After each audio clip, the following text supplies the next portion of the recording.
नमस्कार, मैं हूं अमित पाले। सुबह के 9 बज रहे हैं, बड़ी खबर के साथ हाजिर हैं हम। नमस्कार, आपका स्वागत है। आपके साथ मैं हूं ज्योत्सना पाटनी। युद्ध की बात कर लेते हैं। लगातार पिछले कई दिनों से युद्ध जारी है। अमेरिका, इजराइल और ईरान में जारी जंग के बीच अब इस युद्ध में रूस की भी एंट्री हो गई है। अमेरिकी मीडिया ने यूएस इंटेलिजेंस से जुड़े 2 अधिकारियों के सोर्सेस से दावा किया है कि जंग में रूस ईरान की बैक चैनल से मदद कर रहा है। रूस ईरान को अमेरिकी जहाजों की पोजीशन बता रहा है और साथ ही अमेरिकी जंगी बेड़ों और यूएस बेस की जानकारी दिया जा रहा है। रूस की इस जानकारी से ईरान अमेरिकी ठिकानों पर सटीक हमले कर रहा है। इतना ही नहीं, रूस खाड़ी देशों में यूएस नेवल बेस की जानकारी भी ईरान को दे रहा है।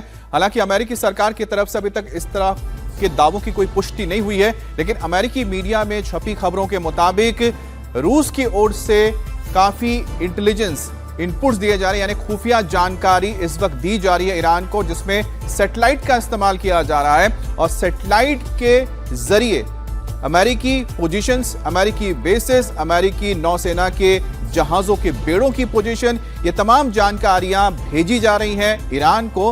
और जिसके बाद अब देखना होगा कि क्या अमेरिका जो दावे किए गए हैं मीडिया की ओर से, अमेरिकी मीडिया की ओर से, उस पर कोई बयान देता है या नहीं। लेकिन इसमें थोड़ा और इंतजार करना चाहिए, क्योंकि पहले भी खबर आई थी कि चीन भी इसी तरह से अपने सैटेलाइट के जरिए तमाम जो खुफिया जानकारी है वो पहुंचा रहा है इस वक्त ईरान के पास। तो अब पहले चीन और उसके बाद रूस की भी इस युद्ध में एक तरह से परोक्ष रूप से, अपरोक्ष रूप से यहां पर एंट्री हो गई है। और यह माना जा रहा है कि दोनों ही देश इस वक्त ईरान को इंटेलिजेंस यानी कि खुफिया जानकारी पहुंचा रहे हैं। तो इस वक्त की यह बड़ी खबर है कि रूस और साथ ही चीन पीछे की तरफ से, यानी पीछे के दरवाजे से अब ईरान की मदद कर रहे हैं। देखिए, एक बात तो बिल्कुल साफ है कि ईरान की मदद कोई तो कर रहा है, क्योंकि जिस तरह से ईरान खाड़ी देशों में अमेरिकी हाई एसेट्स के पर निशाना बना रहे हैं, जिस तरह से उनके पास ये जानकारी है कि जो अमेरिकी सेना के अधिकारी हैं वो किन होटल्स में कहां पर रुके हुए हैं और पिन पॉइंटेड तरीके से उन पर हमला किया जा रहा है, अमेरिकी बेसिस को निशाना बनाया जा रहा है। बहुत सी ऐसी जानकारियां सामने आई हैं, तो ये इशारा करता है कि कोई ना कोई जानकारी तो दे रहा है। यूएस मीडिया के हवाले से हालांकि ये बात कही गई है कि रशिया बैक चैनल की मदद से ईरान की मदद कर रहा है, लेकिन यूएस की तरफ से अभी तक इस बात की कोई पुष्टि नहीं की गई है। और देखना यह है कि यूएस इस मैटर को कैसे लेता है, किस तरह का कदम वो उठाता है। हालांकि अमित, जैसा कि आप भी कह रहे थे कि इससे पहले चाइना पर भी इस तरह के इल्जाम लगे थे, वहीं दूसरी तरफ लगातार यूएस बेसिस को निशाना बनाया जा रहा है, हमले किए जा रहे हैं। और यही कारण है कि हमलों की जो तस्वीरें आ रही हैं उसका असर लोगों पर पड़ रहा है, उनके जीवन पर पड़ रहा है। मिडिल ईस्ट की जंग में रूस की अब एंट्री हो चुकी है। आपको बता दें कि रूस ने ईरान को अमेरिकी जहाजों की सटीक लोकेशन बताई है। सूत्रों के हवाले से खबर मिल रही है, अमेरिकी जंगी बेड़े की भी जानकारी रशिया की तरफ से ईरान को दी जा रही है। ईरान के यूएस बेस की जो जानकारी ईरान को दी जा रही है वो सीधे सीधे रशिया की तरफ से है। और यही कारण है कि लगातार ईरान एक बड़ी चोट यूएस को पहुंचाने की कोशिश कर रहा है। यूएस के बेसिस पर वो हमला कर रहा है। यूएस नेवल बेस पर ईरान की तरफ से स्ट्राइक की गई। हालांकि ये जो जानकारी सामने आई है कि रूस ईरान की मदद कर रहा है, ये यूएस मीडिया के हवाले से बात कही गई है, लेकिन यूएस सरकार की तरफ से इसको लेकर अभी कोई पुष्टि नहीं हुई है। लेकिन अमेरिका को इस युद्ध में बड़ा नुकसान हो रहा है। अमित, अमेरिका ने शायद एक्सपेक्ट नहीं किया था। नहीं, मुझे लगता है कि अमेरिका को पहले से इस बारे में अंदेशा रहा होगा कि जब इस तरह की लड़ाई होगी तो रूस के साथ ईरान और चीन के जिस तरह के संबंध है, तो जो खुफिया जानकारी है चीन और रूस की ओर से उनको दिए जाएंगे। लेकिन बड़ी बात यह है कि इस पूरी खबर में एक बहुत अहम चीज निकलकर यह भी सामने आ रही है ज्योत्सना, कि चीन को मत भूलिएगा, चीन ने इसी तरह से पाकिस्तान को भी मदद पहुंचाई थी। रियल टाइम जो इंटेलिजेंस है अपने सैटेलाइट्स के जरिए ऑपरेशन सिंदूर के दौरान उसने पाकिस्तान को मदद पहुंचाई थी। उसी तरह के जो रियल टाइम इसी तरह के इनपुट्स है वो रशिया और चीन की तरफ से लगातार पहुंच रहे हैं इस वक्त ईरान के पास। चलिए हमारे डिफेंस एडिटर मनीष प्रसाद का रुख कर लेते हैं। हमारे साथ मनीष जुड़े हुए हैं। मनीष, देखिए, जिस तरह से ये बातें कही जा रही हैं कि इस युद्ध में ईरान के प्रॉक्सीज के अलावा रशिया भी मदद कर रहा है, बैकडोर चैनल से उन्हें जानकारी दी जा रही है यूएस बेसिस की, यूएस नेवी बेसिस की, जो खाड़ी देशों में है। इन बातों को लेकर आपके पास क्या अपडेट है? कितनी सच्चाई इन बातों में? देखिए, रिपोर्ट्स के मुताबिक ये बहुत ही क्लियर है कि ईरान की मदद रशिया कर रहा है, लेकिन ये अमेरिका का एक प्रोपेगेंडा के तौर पर भी हो सकता है, ताकि ये साइकोलॉजिकल प्रेशर, दबाव बनाने की पूरी रणनीति हो।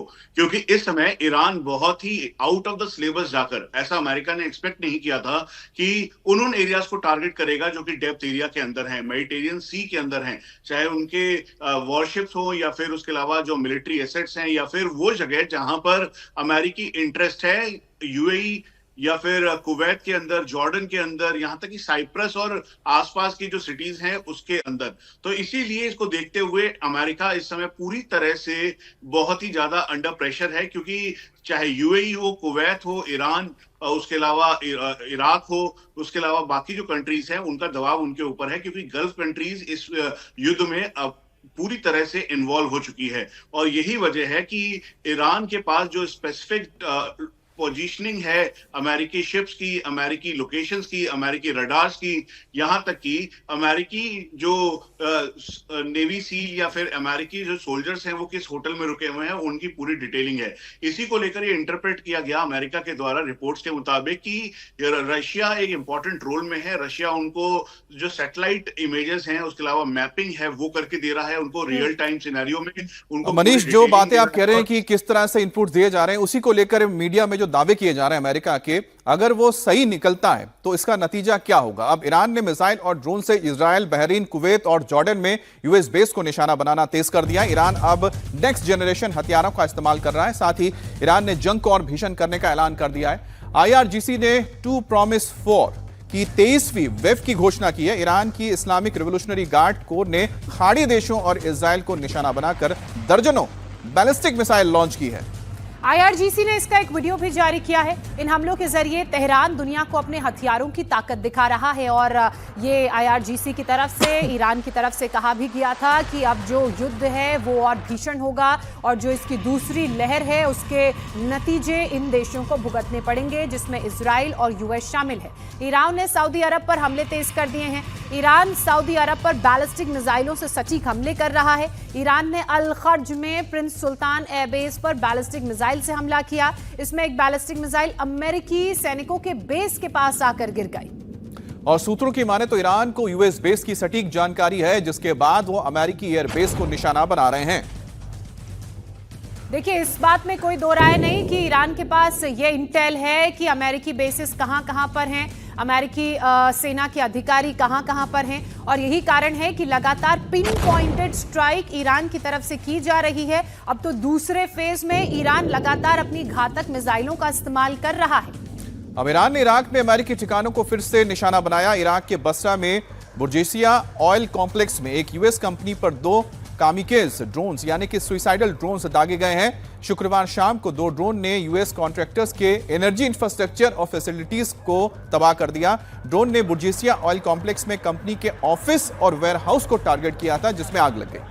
इस हमले में यूएस एनर्जी सर्विस फर्म से जुड़ी फैसिलिटीज में आग लगी है। इसके साथ ही बसरा में अमेरिकी कॉर्पोरेट इंफ्रास्ट्रक्चर, ऑयल फील्ड और बसरा इंटरनेशनल एयरपोर्ट के कार्गो सेक्शन में पर भी हमले किए गए हैं। तो इंफ्रास्ट्रक्चर को निशाना बनाया जा रहा है, चाहे वो एनर्जी से जुड़े हों, ऑयल से जुड़े हों, वेयर हाउसेज ही क्यों ना हो और एयरपोर्ट्स ही क्यों ना हो, ताकि किसी तरह का कोई ट्रांसपोर्टेशन यहाँ से ना हो सके।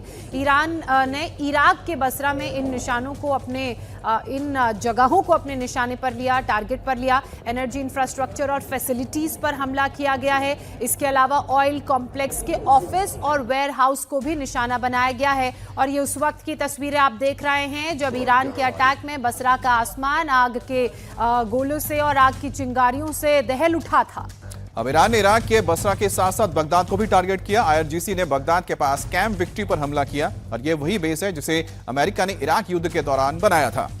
ईरान ड्रोन और रॉकेट से इस पर लगातार हमले कर रहा है और उन हमलों की तस्वीरें इस वक्त आप देखिए।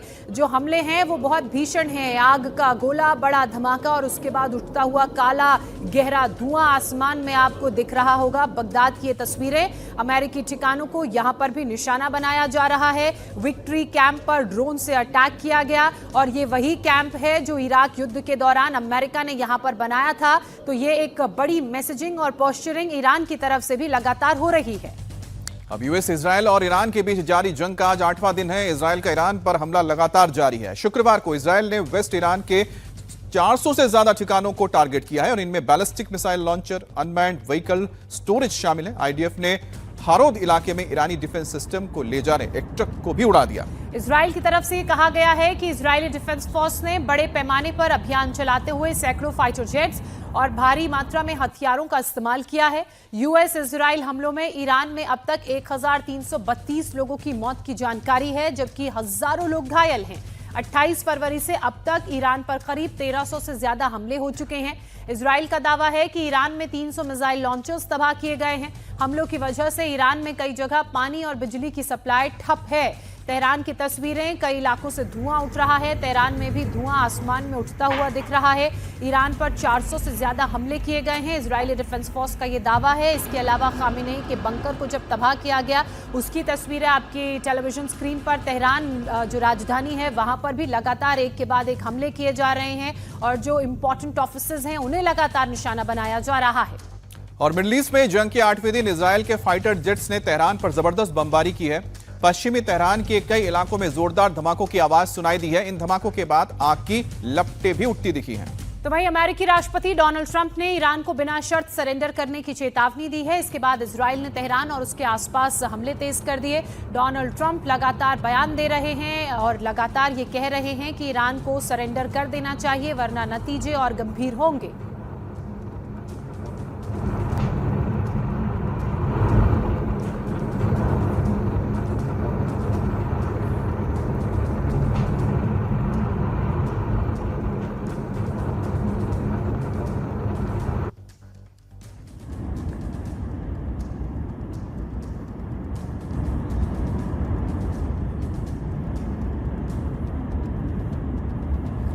ईरान की राजधानी तेहरान की तस्वीरें आप देख रहे हैं। ये तेहरान का पश्चिमी हिस्सा है, जहां लगातार इजराइल यूएस की तरफ से जॉइंट हमले हो रहे हैं।